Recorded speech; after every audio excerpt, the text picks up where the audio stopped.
Hi guys, and welcome back. And today we get on with part 2 of the Panther buddy build, the Pimp My Panther. So we start off with removing the front fenders, and that filled me with some nervousness because I wasn't 100% sure that the Dragon PE would be the right fit, but I thought, well, may as well just go for it and see what happens.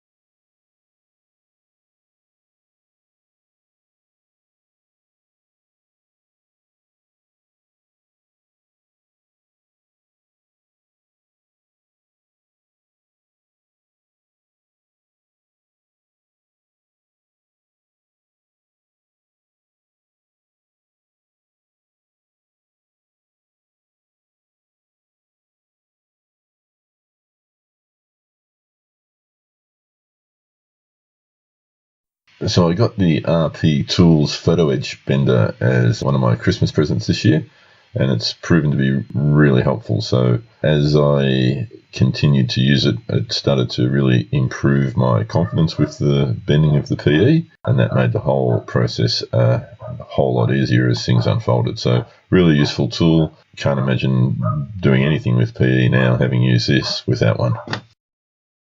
So it's probably not worth having a blow-by-blow of every little bit and piece. So the next little while, I think we'll just have some music and you can see what's going on. There were no real tricky bits along the way.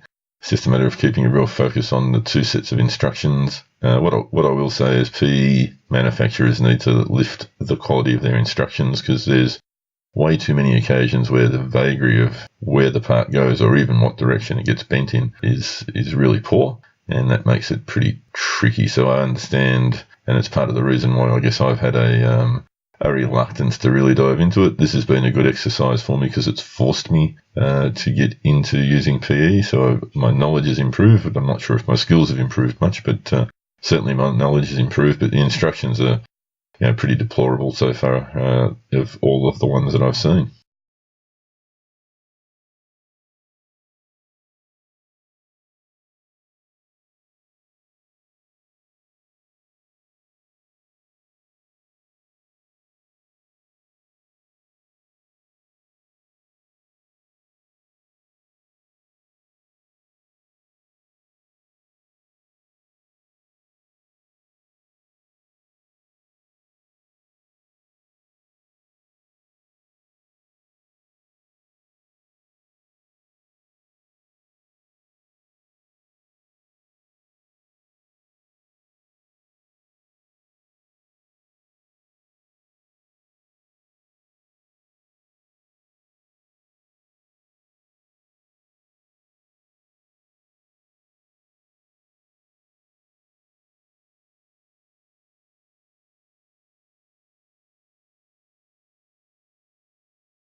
So I use the mouse pad again to do the scoring on the fenders, and it works really well because it grips and it's nice and soft, so you get the reversed impression come through quite well.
One of the things about PE that I think is good is it actually looks good. So it is motivating as you start to see things take shape, that it is worthwhile, but it is very time consuming as well. And wait till we get to the tool racks, which you'd think would be relatively easy, but took an enormous amount of time to get them right.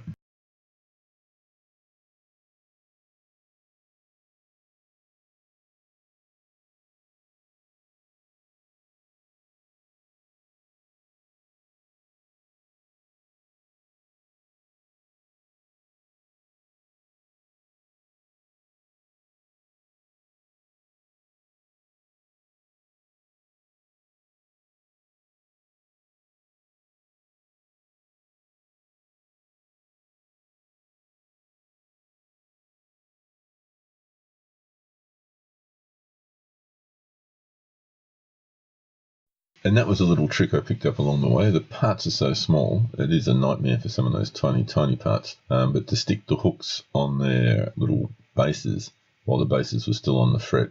Worked out a hell of a lot easier, and it was very simple to just cut the bases off and then do a little bit of foley on the end and put them into place. It worked out much better.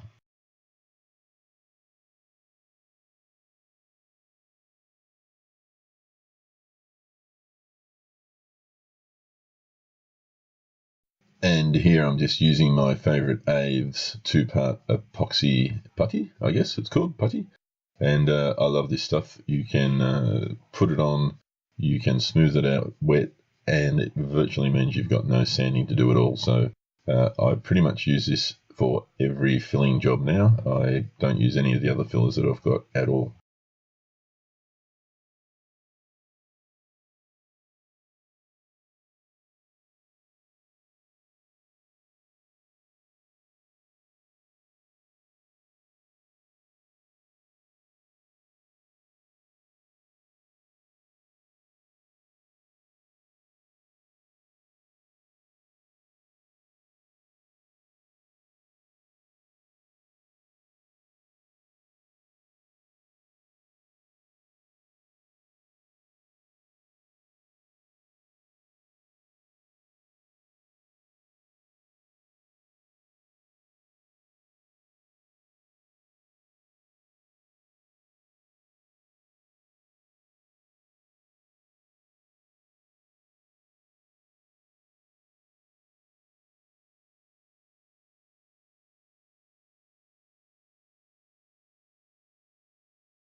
This is a task that definitely should not be attempted after you've had a couple of scotches.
And as you can see from the really close-up shots, and I've got the new little macro lens for the iPhone, so some of these are like 21 times magnified, so they show a multiplicity of sins that you wouldn't see with the naked eye. But the glue, even though I tried to do it really sparingly with the CA glue, still gets around, and I'm just hoping at this stage that the paint will hide all of those sins.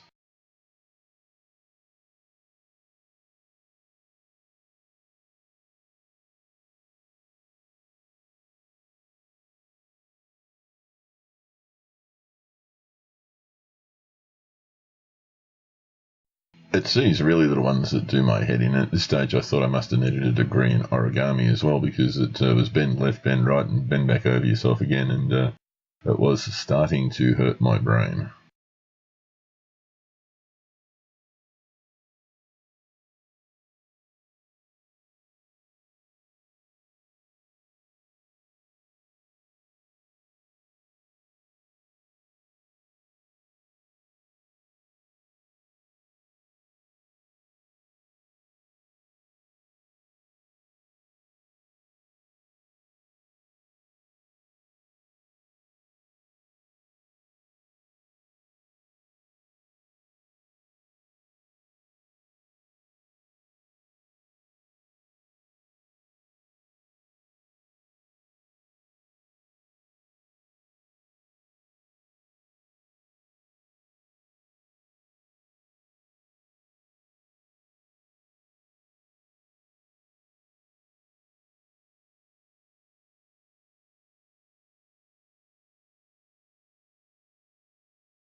Well, if that little unnumbered part existed, I couldn't find it. And I guess that's part of my gripe with the nature of the instructions on these things. They're just way too superficial, and you spend a lot of time looking for stuff, and seriously, that wasn't numbered, and I could not find it.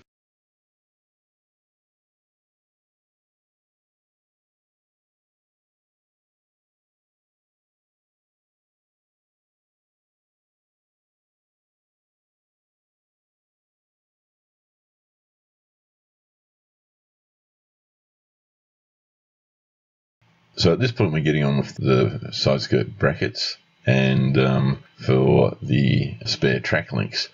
And I just had a concern with the metal tracks that just supergluing them on. Sometimes superglue PE will just ping off the plastic. So I thought, well, if I maybe do a little bit of soldering. So this is my second sort of serious go at doing some soldering. The first time was when I did the lights in the purging tanks. So I've got a couple of extra little tools that are helping hands and some locking clamps sort of thing. So that made things a little bit easier. And also had seen someone do on YouTube, and I can't remember who it was. I think they were building a ammunition box. Had just literally dropped the solder onto the PE where they needed it to be, and then sort of gently approached it with the soldering iron, and it seemed to work really well. And look, in the most cases, that actually did work really well for me here as well. So it still looks like a pig's breakfast, which you'll see shortly when I show it all. But it's very strong, and I'm happy that whilst not brilliant at soldering, I certainly felt that I'd improved a little bit.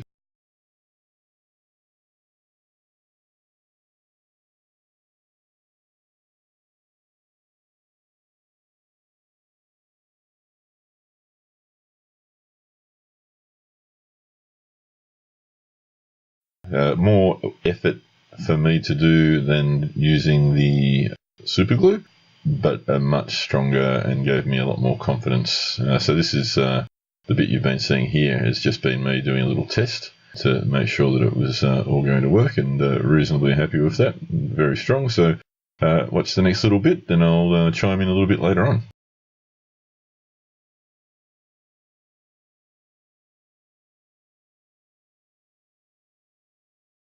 And here I had the brilliant thought that rather than trying to stick them all on as individual pieces, and I can just imagine I would never have been able to get it level or even on the right angle, that if I made little plates and soldered them together and then I just had the one piece to stick on, it might work better. And much to my pleasure, it did.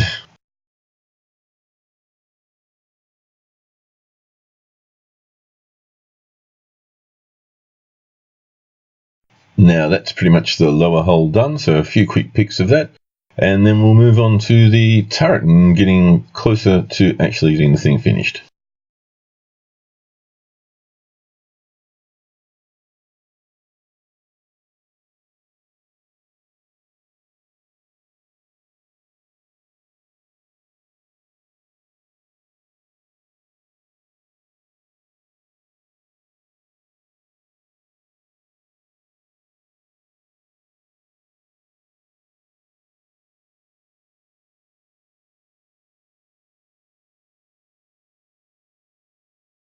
So on with the upper hull, and started off because I couldn't resist putting the Aber metal barrel together, and I just think it's fantastic. I think that looks really, really good. Very easy to do. Instructions were clear, so satisfied my need for clear instructions for aftermarket parts. And yeah, it just looks wonderful, I think.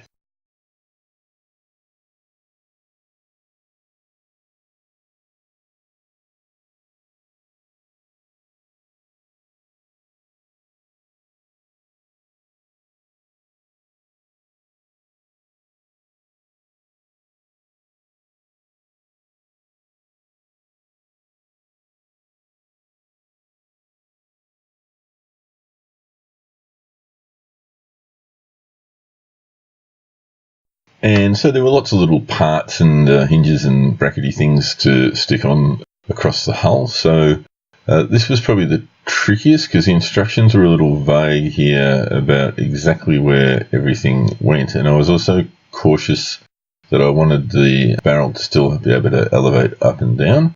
So it just took me a little while to figure it out. It's no big deal, but ultimately sorted it out. And I think it came up all right too.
One of the things I was surprised at in the PE set was that the little metal protectors for the vision blocks or periscope sights hadn't been replaced with PE. They didn't even mention them. So I thought I'd have a crack at it with just some of the spare part PE that I wasn't going to use to see if I could do that, and I ended up doing it to replace all of them bar one.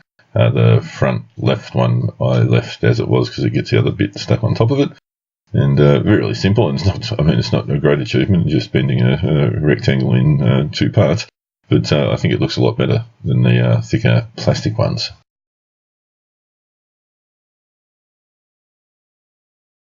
I possibly went a little bit over the top with the mounting for the machine gun. and it sort of spiraled out of control from this point onwards, because I did a bit the same with the next bit as well. But again, it was the fear of the plastic and the PE just being, a little dot of super glue. So I sort of over-engineered what started to be a swinging mount, but just so much super glue it just didn't work. But it looks okay, and I'm sure it'll paint up nicely. But it's certainly very strong. So I've bumped it a couple of times, and it's just looked at me in defiance and said I'm not coming off. So I'm happy from that perspective.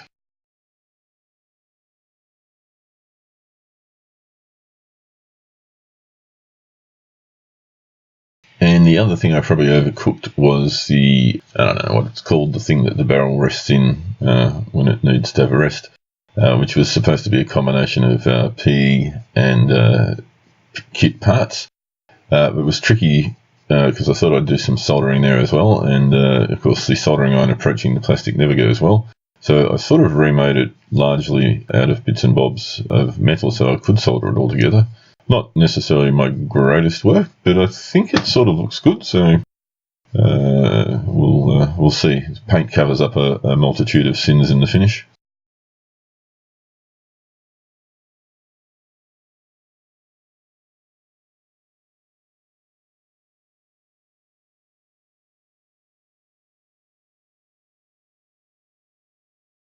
And that's pretty much it. So we'll do a couple of cycles of spinning around, and I want to do a sort of like side-by-side comparison of the straight out of the box version compared directly to this one, the pimped version with all the PE.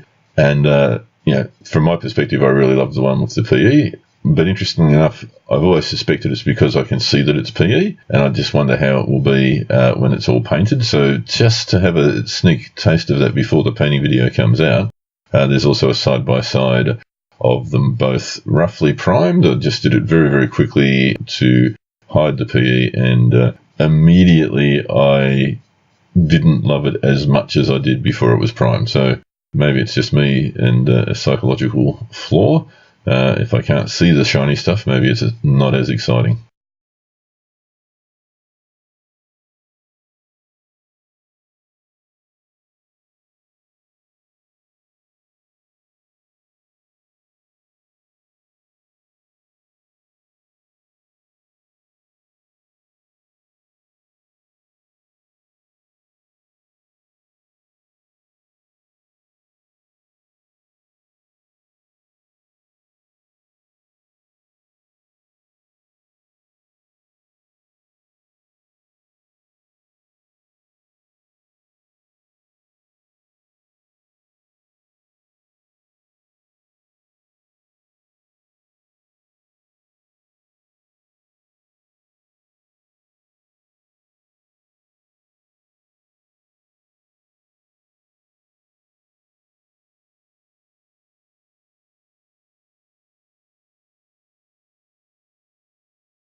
So that's it, guys. Thank you very much for watching, taking your time out to have a look at this video. The next one up will be the proper painting of both the out-of-the-box version and the pimped version. And whilst it's been a bit of a gap between producing videos, I haven't actually been sitting around doing nothing. So I've got a supply drop to do. I've also got a bench update to do. And I've also got this is what I got for Christmas and my birthday, which you've seen some of that with the shelves. So because I'm irregular doing a monthly unboxing now, because I just can't keep buying stuff every month because I run out of room, what I think I'll do is change the format of that a little bit and have that as a sort of combined update, review, and unboxing, which might be a little bit more irregular, maybe every 2 months or 3 months. So as always, like if you liked.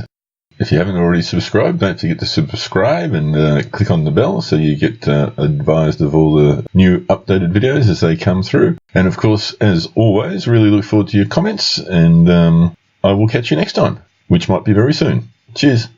Don't forget to check out Steve's video. He's progressing really well with his Panther. It's part of the buddy build, and is getting paint on it right now. His last video was a really good one.